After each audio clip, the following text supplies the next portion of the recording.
asırlardır çınlar. Ayasofya'da nur ile sabah doğar.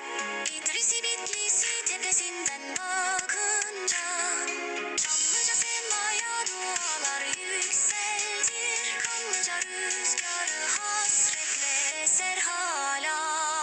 Ey şehri İstanbul, ey kutlu diyar, her taşında tek bir fetih ve sır var.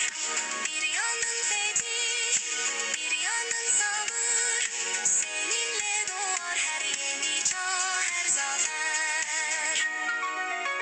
Süleymaniye'de Sinan'ın duası hissedilir. Mısır çarşısı baharatla tarih solur. Kanuni'nin zaferi göklerde çınlar. Haydarpaşa'da tren sesi maziden çağırır. Kadıköy dalgaları kalbe vurur. Topkapı tahtlarında sırlar gizlenir.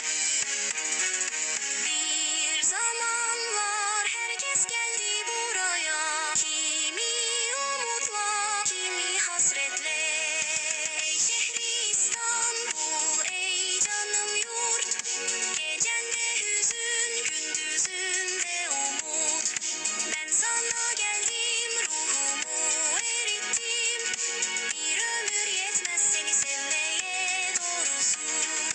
Üsküdar akşamı ezanla iner. Fatihe